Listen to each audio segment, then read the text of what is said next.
Chapter 8. The Fire Returns. Dalton stood frozen as Evelyn held the doll that looked exactly like him. Every carved detail was perfect.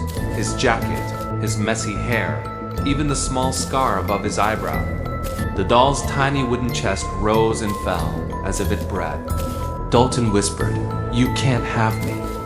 Evelyn tilted her head, eyes glowing faintly blue. You already came back. That's all it takes. The walls around them began to grow.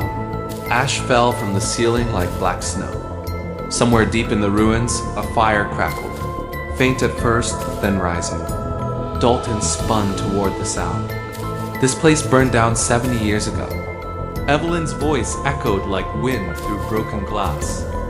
It burns every night, over and over, until someone takes my place. The flames surged. The air filled with smoke, choking, and thick. Dalton coughed, stumbling backward as the walls pulsed like living things. In the flickering light, he saw them again. The children's faces, half shadow, half bone, all watching. One whispered, "Free us." Another hissed, "Stay." Dalton covered his mouth with his sleeve, searching for a way out. His flashlight flickered and died. He turned toward Evelyn. "You don't want her," he said. "You want peace." Evelyn's expression softened. For a moment, she almost looked human again. I just want the fire to stop. "Then let her go," Dalton begged. "Let Kaylee go." Evelyn glanced down at the doll in her hand, Dalton's doll, and smiled faintly. "One has to burn." The flames roared up around them. The floor beneath Dalton glowed red-hot, heat searing his skin. He could feel it closing in, the way it must have closed around Evelyn the night she died. He shouted over the roar, "Then take me instead!" Evelyn's head snapped up, eyes wide. You mean it? Dalton hesitated, just a second too long.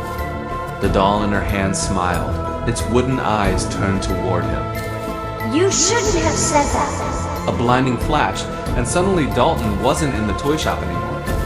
He was standing in the woods, flames licking up through the trees. The cabin was burning. Dawson was there, on his knees, shouting Dalton's name. "Dalton, where's Kaylee?" Dalton tried to answer, but his voice came out wrong. Slower, hollow. He looked down. His hands were wooden. The realization hit him like ice. He was the doll now.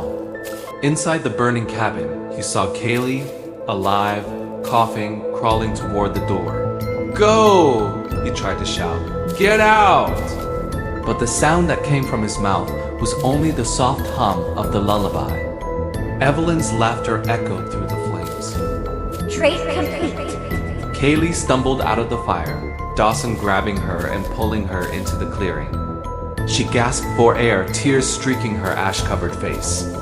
Behind her, the cabin collapsed in on itself, flames devouring everything.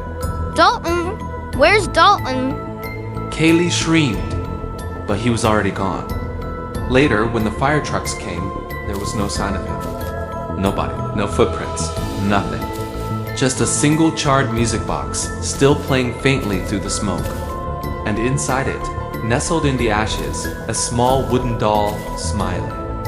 Kaylee sat in her hospital bed that night, clutching the doll to her chest.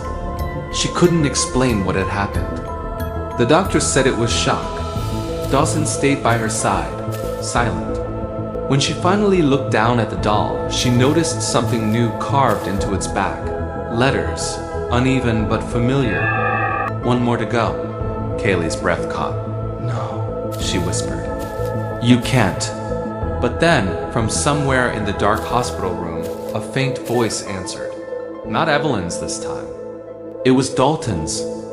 "Playtime's not over yet.